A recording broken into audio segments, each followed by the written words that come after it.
नमस्कार, मैं अशोक कुमार पांडे और स्वागत है आपका टीसीएच पर। हाजिर हूं इजराइल, फलस्तीन, लेबनान, ईरान, मिडिल ईस्ट और इसके बहाने सारी दुनिया की खबरें लेकर। पिछले दिनों जो सबसे बड़ी खबर आई वो आई तेल अवीव इजराइल से। हूथी की फेंकी हुई मिसाइल सीधे इजराइल के तेल अवीव का जो एयरपोर्ट है, बेन गुरियन एयरपोर्ट, जो वहां का सबसे बड़ा एयरपोर्ट है, इंटरनेशनल एयरपोर्ट है, वहां पर गिरी। अच्छा खासा नुकसान हुआ। वीडियोस और विजुअल्स दुनिया भर में वायरल हुए और तमाम एयरलाइंस ने अपनी फ्लाइट्स को इजराइल भेजने से रोक दिया। एक तरह का आप कह सकते हैं एयर ब्लॉकेड हुआ, जिसका दावा हूथी कर रहा है। हूथी बार बार ये पोस्ट करता है कि बेन गुरियन एयरपोर्ट जो है वो सेफ नहीं है, हम उसके ऊपर लगातार हमला करेंगे और इजराइल का एयर ब्लॉकेट करेंगे। वाटर ब्लॉकेट तो आप कह सकते हैं पहले से करके रखा हुआ है। रेड सी के अंदर से जहाजें नहीं जा रही हैं। पिछले दिनों खबर आई थी कि वहां का कम से कम एक पोर्ट ऐसा है इजराइल का जिसने खुद को दिवालिया घोषित कर दिया है लगातार जहाजें ना आने से, और हूथी ने कहा है कि अब वो इजराइल के एयरपोर्ट को भी सेफ नहीं रहने देगा, वहां लगातार मिसाइलें फेंकेगा। असल में लगातार हूथी तो मिसाइलें फेंक ही रहा है, लगातार हमले वहां पर कर रहा है। हूथी के ऊपर, यमन के ऊपर लगातार अमेरिका हमले कर रहा है। अभी अमेरिका और इजराइल ने मिलकर हमला किया है, उसके बारे में बताऊंगा। लेकिन जितने हमले हूथी ने किए, इजराइल ने यही दावा किया कि उसका कोई नुकसान नहीं हुआ। इस बात में कोई दो राय नहीं है कि इजराइल के पास शानदार एयर डिफेंस सिस्टम है। उसका अपना एयर डिफेंस सिस्टम है जिसको वो आयरन डोम कहता है। उसके अलावा अमेरिका ने भी उसको नए एयर डिफेंस सिस्टम थाट भेजे हुए हैं और थाट की वजह से वो उसको ये लगता है कि मिसाइलों का हमला नहीं हो सकता।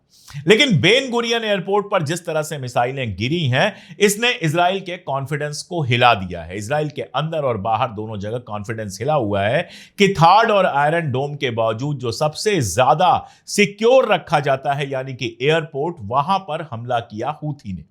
और यही वजह है कि पहली बार इजराइल अमेरिका के साथ मिलकर हूथी के ऊपर हमला कर रहा है। कहा यह जा रहा है कि 20 फाइटर जेट जो प्लेन्स हैं इजराइल के, वो यमन के ऊपर मंडरा रहे हैं। जो हमला हुआ था वो टैक्टिकल हमला था, जानबूझकर आयल डिपो के ऊपर हमला किया गया था। अब आप कहेंगे आयल डिपो के ऊपर जानबूझकर हमला क्यों किया गया था? इसलिए कि आयल डिपो जो भी हैं उनमें जब भी हमला होगा आग लग जाएगी, और आग लगने के बाद वो आग बहुत खतरनाक दिखती है, उसके विजुअल्स बहुत खतरनाक दिखते हैं। तो ये लगता है बहुत बड़ा हमला हुआ है। ये जो हमला हुआ है ये आयल डिपो और कुछ एक और जगहों पर हमला हुआ है जिसमें कुछ लोग मारे गए हैं। हूथी ने इसके तुरंत बाद अपना बयान जारी किया है कि इस हमले के जवाब में हम भी हमला करेंगे।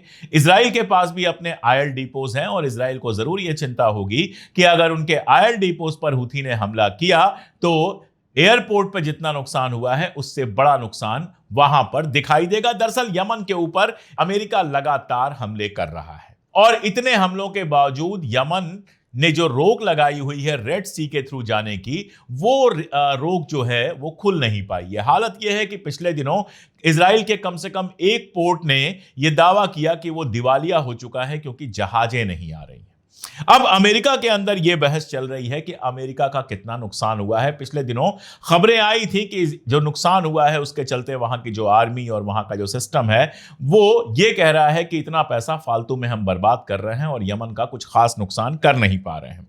अब द इंटरसेप्ट में यह खबर छपी है और उस खबर में यह कहा जा रहा है कि व्हाइट हाउस जानबूझकर यह छुपा रहा है कि यमन के खिलाफ जो उसकी लड़ाई चल रही है उसमें उसके जान और माल का कितना नुकसान हुआ है, कितनी कैजुअल्टीज हुई हैं और कितना पैसा खर्च हुआ है। इस बात को लगातार अमेरिका छिपा रहा है। सीधी सी बात है कि पूरे अरब में सबसे गरीब मुल्क है यमन, और यमन के हूथियों से लड़ रहा है अमेरिका, दुनिया का सबसे ताकतवर मुल्क जो माना जाता है, और अब उसमें इजराइल भी शामिल हो गया है। इसके बावजूद तमाम तरीके के प्लान आए। एक प्लान यह आया कि यमन के अंदर जो अमेरिका सपोर्टेड जो वहां की सरकार है, एक हिस्से पर जिसका अभी भी कब्जा है, वो हमला करेगी। इधर से सऊदी अरब हमला करेगा, दुबई हमला करेगा, वगैरह वगैरह, दुनिया भर की बात हुई। लेकिन अभी तक जमीन पर कुछ खास दिखाई नहीं दे रहा है। यही वजह है कि अमेरिका अपने फ्रस्ट्रेशन में लगातार हूथियों के हमलों के लिए ईरान को जिम्मेदार ठहरा रहा है। लगातार वो ये कह रहा है कि ईरान जो है वो हूथियों को सपोर्ट कर रहा है, इसलिए ही हूथी हमला कर पा रहे हैं। इसी के वजह से ईरान और अमेरिका की जो बातचीत चल रही थी वो बातचीत भी टल गई थी और ईरान के ऊपर कुछ नए सैंक्शंस लगाए गए थे, जिसके बाद अरगाची ने कहा था, जो वहां के विदेश मंत्री हैं, उनका यह कहना था कि अमेरिका अगर समझौते को लेकर वाकई सीरियस है तो इस तरह का सैंक्शन लगाने से उसको बचना चाहिए। साथ में ईरान ने कई बार यह साफ किया है कि उसका कोई नियंत्रण नहीं है, उसका कोई काबू नहीं है हूथियों के ऊपर। हूथी अपने तरीके से हमला करते हैं, ईरान के कहने पर हमला नहीं करते हैं। अब ये कितना सच है कितना झूठ है ये हम नहीं जानते। हम ये नहीं जानते कि हूथी जो हैं वो पूरी तरह से ईरान के कमांड में काम करते हैं या इंडिपेंडेंटली काम करते हैं, लेकिन ये तो खुली सी बात है कि जो रेजिस्टेंस है, चाहे वो हमास हो, हिजबुल्लाह हो, हूथी हो, ईरान के साथ वो कोऑर्डिनेट करता है। इसीलिए ईरान के ऊपर अमेरिका लगातार दबाव बन रहा है। लेकिन सबसे मजेदार बात यह है कि इन सारे दबावों के बीच विटकॉफ कल ये बयान देते हैं कि ईरान के साथ बातचीत जारी रहेगी और मोस्ट प्रोबेबली अगले सैटरडे को, यानी ये सैटरडे जो आ रहा है, उस सैटरडे को रोम में अगले राउंड की बातचीत होगी, जो एक्सपर्ट्स की बातचीत होनी है। अब ये बातचीत कहां पहुंचती है मुझे नहीं पता, लेकिन इन सबके बीच में गजा में जो हो रहा है वो जरूर परेशान करने वाला है। इजराइल की कैबिनेट ने एक प्रस्ताव पास किया है, कानून पास किया है, जिसके तहत उनका कहना है कि अब वो गजा के ऊपर पूरा कब्जा करेंगे। हमास को धमकी दी गई है, सीधी धमकी दी गई है कि 2 हफ्ते के भीतर या तो आप समझौता करो या पूरे गजा को फ्लैट कर दिया जाएगा, यानी वहां एक भी घर को रहने नहीं दिया जाएगा और उस पूरे इलाके पर इजराइल कब्जा कर लेगा। ये इजराइल ने धमकी दी है। देखें तो इस धमकी में कुछ खास नया है नहीं, यही काम इजराइल लगातार कर रहा है। जो तस्वीर आप अभी स्क्रीन पे देख रहे हैं वो बेत लाहिया की तस्वीर है और उस तस्वीर को गौर से देखिए कि उसमें फ्लैट करने के लिए कुछ बचा है। इजराइल अब कह रहा है कि वो एक ह्यूमैनिटेरियन कॉरिडोर बनाएगा, 45 स्क्वायर किलोमीटर का, 45 स्क्वायर किलोमीटर का एक कॉरिडोर बनाने की बात है। इस 45 स्क्वायर किलोमीटर में सारा का सारा गजा रहेगा।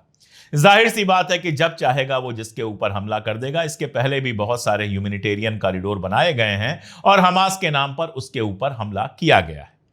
असल में शुरू से प्लान, मैं पहले दिन से कह रहा हूं कि नेतन्याहू का प्लान किसी तरह से गजा को कब्जा करने का है, इससे ज्यादा कुछ प्लान नहीं है। इसके बीच में जब बहुत ज्यादा फजीहत यह हो रही है कि 2 महीने से वहां पर ट्रक लगे हुए हैं लेकिन खाना और बाकी इमदाद अंदर नहीं जाने दी जा रही है, तो अब अमेरिका एक नया प्लान लेकर आया है। अमेरिका और इजराइल का मिला जुला प्लान है। कहा यह जा रहा है कि ट्रंप ने अब गजा में इंटरेस्ट लेना छोड़ दिया है और इजराइल को फ्री हैंड दे दिया है। वैसे जब फ्री हैंड नहीं भी दिया था तो इजराइल फ्री हैंडली ही काम कर रहा था, चाहे वो ट्रंप हो या उनके पहले जो राष्ट्रपति थे बाइडेन, उनमें से कोई गजा की तबाही को रोकने में कभी इंटरेस्टेड नहीं रहा है। याद कीजिए, रफा को लेकर इतना ज्यादा शोर हुआ था, इतना कुछ कहा गया था कि अगर रफा के ऊपर हमला किया इजराइल ने तो ये कर देंगे वो कर देंगे। रफा पूरा का पूरा तबाह हो गया। ना बाइडेन ने कुछ किया और ना ही ट्रंप ने कुछ किया। अब ये जो फूड डिस्ट्रीब्यूशन की बात हुई है कि लोगों को खाना बांटा जाएगा, यूएन ने साफ कहा है कि हमें यह मंजूर नहीं है। अभी भी इजराइल के कमांड में ही इमदाद बांटने का सारा सिस्टम था, लेकिन यूएन बांट रहा था। अब ये नई स्कीम क्या बनाई गई है? इस नई स्कीम में इमदाद लोगों के बीच में नहीं पहुंचेगी, लोग आएंगे इमदाद तक, यानी मिलिट्री जोन जो इजराइल का होगा उसमें लोग पैदल चल के आएंगे और वहां से अपनी इमदाद, अपनी जो मदद मिल रही है खाना वगैरह कलेक्ट करेंगे। हफ्ते भर के लिए सिर्फ एक पैकेट दिया जाएगा। अब आप सोचिए, जिनकी टांगे नहीं है, जिनके पैर काटने पड़े हैं इस पूरी जंग के दौरान, या जो कमजोर लोग हैं, बूढ़े लोग हैं जो चल के नहीं आ सकते, वो चल के कैसे आएंगे? दूसरी बात यह है कि मिलिटराइज जोन होगा, लोग आएंगे, कभी भी इजराइल उनके ऊपर हमला कर सकता है। लोगों को बिल्कुल भिखारी बनाने का खेल है ये, कि लोग अपना कासा लिए आए और वहां इन लोगों से खाने की भीख मांगे। इसीलिए यूएन ने इसके लिए साफ साफ मना किया है। जहां तक सवाल है इजराइल की धमकी का, हमास ने कहा है कि बातचीत करने का कोई फायदा है नहीं। जब एक तरफ लगातार लोग मारे जा रहे हैं, आज की अगर बात करूं, जब मैं आपके सामने रिकॉर्ड करने बैठा हुआ हूं, तो मिडिल ईस्ट आई जो है वो बताती है कि 11 लोग सुबह से मारे जा चुके हैं। तो जब इस तरह से लोग मारे जा रहे हैं, लगातार कब्जा हो रहा है, लगातार आर्मी आ रही है, लगातार एयर रेड्स हो रही हैं, तो इन सब के बीच में बातचीत करने का कोई मतलब नहीं है, ये हमास ने कहा। इसको समझना जरूरी है। जो आखिरी बातचीत हुई है इजिप्ट में जिसको लेकर उम्मीदें थीं, उसमें इजराइल इस बात पर अड़ गया कि हमास जब तक अपने हथियार नहीं छोड़ेगा तब तक कोई समझौता नहीं होगा। अभी भी यही कह रहा है नेतन्याहू कि हम गजा के अंदर जाएंगे, हमास को पूरी तरह से खत्म करेंगे और अपने जो होस्टेज हैं उनको छुड़ाएंगे। हकीकत यह है कि होस्टेजेस को छुड़ाने में उसका कहीं कोई इंटरेस्ट नहीं है। बराक डेविड, जो इजराइल मामलों के बहुत एक्सपर्ट माने जाते हैं, एक्सियास में लगातार लिखते हैं, उन्होंने ट्वीट किया है कि तकरीबन 46% इसके खिलाफ हैं कि गजा के ऊपर कब्जा किया जाए, जंग को जारी रखा जाए। केवल 39% सपोर्ट कर रहे हैं और 50% से ज्यादा लोग ऐसे हैं जो मानते हैं कि नेतन्याहू ये सारा तमाशा सिर्फ अपनी कुर्सी बचाए रखने के लिए कर रहा है, इससे ज्यादा उसका कोई उद्देश्य नहीं है। अब ऐसे में जब वो कह चुका है कि जब तक हमास हथियार नहीं छोड़ेगा तब तक हम वहां पर हमला करते रहेंगे, तो किसी भी टॉक का क्या मतलब है? बातचीत का मतलब सिर्फ इतना है कि नेतन्याहू के सामने झुक जाइए और सारे लोगों को वापस कर दीजिए। कहा जा रहा है 26-27 लोग बचे हुए हैं अभी जो होस्टेज हैं। जाहिर है जंग चलेगी तो वो भी मार दिए जाएंगे और जिस दिन वो मार दिए जाएंगे नेतन्याहू का रास्ता साफ हो जाएगा, क्योंकि अभी तो लोग प्रदर्शन कर रहे हैं कि जो बचे हैं उनको तो बचा के लाओ, और जब वो नहीं रहेंगे तो होस्टेज का बहाना भी नहीं रह जाएगा। वो किसी तरह से गजा के ऊपर पूरा कब्जा करना चाहता है और जंग को लंबा लंबा और लंबा खींचना चाहता है। ऐसे में बातचीत के किसी नाटक का कोई मतलब नहीं है, खासतौर पे तब जब इंटरनेशनल कम्युनिटी अपने हाथ एक तरह से झाड़ चुकी है। विटकॉफ के जिस बयान की मैंने बात की थी, उस बयान में विटकॉफ ने यह भी कहा है कि अब्राहम एकॉर्ड को और बढ़ाया जाएगा। अब्राहम एकॉर्ड सबसे पहला हुआ था इजिप्ट और इजराइल के बीच में। जब इजराइल वहां पर बनता है तो ज्यादातर अरब मुल्क इजराइल को किसी तरह की कोई मान्यता नहीं देते हैं, वो मानते ही नहीं है कि इजराइल एक मुल्क है। अब्राहम एकॉर्ड जिन्होंने किया उन्होंने इजराइल को मान्यता दी, और असल में कोशिश सारी ये है कि सऊदी अरब किसी तरह से मान्यता दे दे इजराइल को, और सऊदी अरब इस बात के लिए तैयार भी था जब तक ये हमला नहीं हुआ था, 7 अक्टूबर वाली घटना नहीं हुई थी। उसके बाद इंटरनल प्रेशर की वजह से सऊदी अरब अब्राहम एकॉर्ड नहीं कर रहा है, इजराइल को मान्यता नहीं दे रहा है। ट्रंप आने वाले हैं और ट्रंप के आने पर यह उम्मीद जताई जा रही है, विटकॉफ ये उम्मीद जता रहे हैं कि शायद सऊदी अरब और बाकी कंट्री जो बची हुई हैं वो भी अब्राहम एकॉर्ड में शामिल हो जाएं। अब इसके मानी क्या है ये आप अच्छी तरह से समझते हैं। अगर वो इजराइल को मान्यता दे देते हैं, वैसे भी फलस्तीन को लेकर उनका इंटरनेशनल मंचों पर या दूसरे मंचों पर जबानी जमा खर्च के अलावा कोई खास इंटरेस्ट दिखाई नहीं देता है, और अगर अमेरिका के प्रेशर में वो अब्राहम एकॉर्ड कर लेते हैं फिर तो कुछ कहने की जरूरत ही नहीं रह जाएगी। जो इंटरनेशनल सपोर्ट है उसकी एक बानगी मैं आपको देता हूं। फ्रांस ने कहा कि ये जो कर रहा है इजराइल बहुत गलत कर रहा है, गजा के ऊपर जो कर रहा है वो बहुत गलत कर रहा है, लानत मलामत मजम्मत ये सारा कुछ बयान आया। इसके पहले आप जानते हैं 5-6 यूरोपियन कंट्रीज जो हैं वो इमदाद को लेकर बयान दे चुके हैं। हकीकत क्या है? हकीकत यह है कि ह्यूमैनिटेरियन ग्राउंड पर, यानी लोगों के इलाज वगैरह करने के नाम पर, फ्रांस लगातार गजा से लोगों को हटाने के लिए, हटाकर अपने यहां ले जाने के लिए तैयार है। यानी गजा को खाली कराने का जो प्लान है उसमें फ्रांस खुद शामिल है। यह बात क्रेडल के एक आर्टिकल में कही गई है। अगर यह बात सही है तो आप समझ सकते हैं कि एक तरफ जबानी बयान है और एक तरफ जमीन पे की गई हरकतें हैं। हमेशा जो आपने जमीन पर किया है उसको सही माना जाएगा, बयान तो खैर आते रहते हैं। असल में सवाल तो आपको हमास से भी करने होंगे। 7 अक्टूबर को जब उन्होंने हमला किया, जब भी कोई जंग होती है तो जंग में घुसने की एक तारीख तय की जाती है और अपने दिमाग में यह रखा जाता है कि इस जंग से बाहर कैसे आना है। 7 अक्टूबर को आपने हमला तो कर दिया, आपने यह प्लान किया ही नहीं कि अगर इजराइल लगातार गजा के अंदर इस तरह की हरकत करता रहेगा, अगर गजा में लगातार हमला करता रहेगा तो आप क्या करेंगे। आज गजा में लोग लगातार मारे जा रहे हैं। गजा सिर्फ नाम रह गया है, ना वहां पे मकान रह गए हैं, ना हॉस्पिटल्स रह गए हैं, ना यूनिवर्सिटी रह गई है, ना ही कोई सिस्टम रह गया है। और जो हालात दिख रहे हैं उसमें यह लग रहा है कि यह लंबा जारी रहने वाला है। ईरान बातें तो कर रहा है, ईरान लगातार बयान जारी कर रहा है, लेकिन वो अमेरिका से बातचीत कर रहा है और उसमें गजा को कहीं लेकर नहीं आ रहा है। मैंने आपसे कहा था कि गजा अगर आता है ईरान और अमेरिका की बातचीत में तो देखना होगा, और अगर नहीं आता है तो भी देखना होगा। अभी तक यही देखा गया है कि जो बातचीत चल रही है उसमें गजा को लेकर कहीं कोई प्रेशर नहीं बनाया जा रहा है। अमेरिका और ईरान के बीच में बातचीत हो रही है, हो सकता है एटॉमिक समझौता हो जाए। यहां तक कि ईरान ये प्रपोजल दे रहा है कि अमेरिका हमारे यहां इन्वेस्टमेंट भी उसके बाद करे। यह सब हो रहा है, लेकिन गजा को लेकर जबान चल रही है, इससे ज्यादा तो कुछ नहीं हो रहा है। गजा के अंदर सीज फायर कराने या गजा के अंदर तबाही को रोकने के लिए ईरान कौन सी पहलकदमी कर रहा है, यह आप मुझे बता दीजिए। फिलहाल तो मुझे कोई पहलकदमी दिख नहीं रही। हिजबुल्लाह खामोश बैठा हुआ है। अब्बास साहब जो हैं वो जा रहे हैं लेबनान। किस लिए जा रहे हैं? कि वहां पर जो रेजिस्टेंस है, फतेह ग्रुप है या हमास का ग्रुप है या इस्लामिक जिहाद ग्रुप है, इन सब से कहेंगे अपने हथियार डाल दो। यानी वहां से जो सपोर्ट मिलता था वो भी बंद होने की उम्मीद है।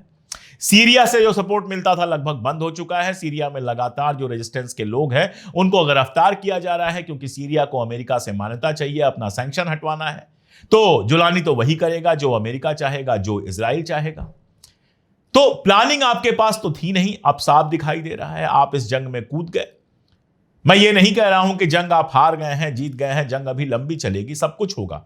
लेकिन इतनी सारी जो तबाही हुई है, इस तबाही से बाहर आप कैसे निकलेंगे? गजा के लोगों की जो कई पीढ़ियां तबाह हो गई हैं, उस तबाही से आप बाहर कैसे निकलेंगे? इसकी कोई प्लानिंग, कोई इंटरनेशनल तैयारी थी नहीं। ऐसा लगता है कि आप इस भरोसे थे कि हिजबुल्लाह, ईरान, हूथी आपकी मदद करेंगे और आप वहां पर पीस करा लोगे और आप जो चाहते हो वो कर लोगे। लेकिन वो प्लानिंग सफल नहीं दिख रही है। हूथी हमले कर रहा है, इजराइल लगातार अलर्ट पे है, हाई अलर्ट पे है, क्योंकि कभी भी हूथी से हमला हो सकता है।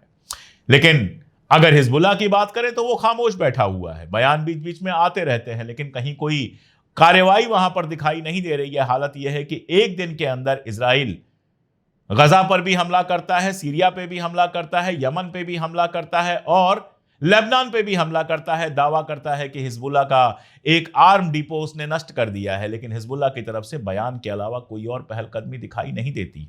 ऐसे में गजा के लोगों के सामने जो अंधेरा भविष्य है, उसकी जिम्मेदारी सबको लेनी पड़ेगी। उन सब लोगों को लेनी पड़ेगी जिन्होंने आर्म रेजिस्टेंस की बात तो की, लेकिन जब आर्म रेजिस्टेंस यहां तक पहुंचा तो खामोश दिखाई दे रहे हैं, चुपचाप दिखाई दे रहे हैं।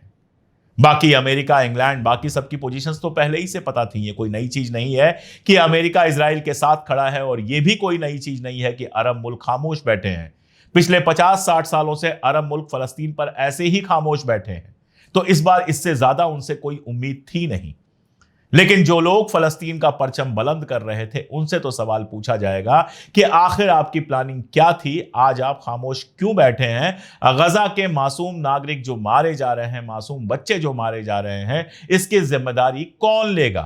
कैसे रुकेगी ये जंग? और अगर नहीं रुकेगी तो आगे क्या होगा? ये सवाल तो पूछने होंगे। फिलहाल इन सब के बीच में दो खबरें ऐसी जो मैं आप तक पहुंचाना चाहता था। फलस्तीन के एक शायर हैं, कवि हैं, उनका नाम है मोसाब अबू। उनको पुलित्जर प्राइज मिली है। इनकी फैमिली के 11 लोग पिछले साल मार दिए गए थे। इनको पुलित्जर प्राइज मिला है, बड़ा प्राइज है। और दूसरी खबर ये कि पोप मोबाइल जो था, जब पोप, जो पिछले पोप फ्रांसिस जिनकी डेथ हो गई है, वो जब बेथलेहम में आए थे, तो उनके साथ उनकी सुरक्षा के लिए, या कहिए कि उनके स्वास्थ्य के लिए, एक मोबाइल वैन चल रही थी, जो मोबाइल वैन डॉक्टर्स वगैरह को लेकर चलती थी। जो अपनी आखिरी ख्वाहिश जताई थी पोप फ्रांसिस ने, वो ये कि इस पोप मोबाइल को एक ऐसी मेडिकल वैन में बदल दिया जाए जो गजा के बच्चों को इलाज दे, जो गजा के बच्चों का ख्याल रखे। और ये बात चर्च ने की है। इस मोबाइल वैन को, छोटी सी मोबाइल वैन को बदल दिया गया है गजा के बच्चों की मदद करने वाली वैन में। अब इस वैन को इजराइल गजा के अंदर जाने देगा तब तो कोई सहायता हो पाएगी। लेकिन पोप फ्रांसिस जिस तरह से लगातार गजा के साथ खड़े रहे, वो एक बहुत बड़ा एग्जाम्पल है। तो अब तक की ये अपडेट थी। आगे भी जैसी अपडेट होंगी हमेशा की तरह अपडेट करता रहूंगा। जुड़े रहिए हमारे साथ, देखते रहिए हमारे वीडियोस। आज के लिए इतना ही, बहुत शुक्रिया।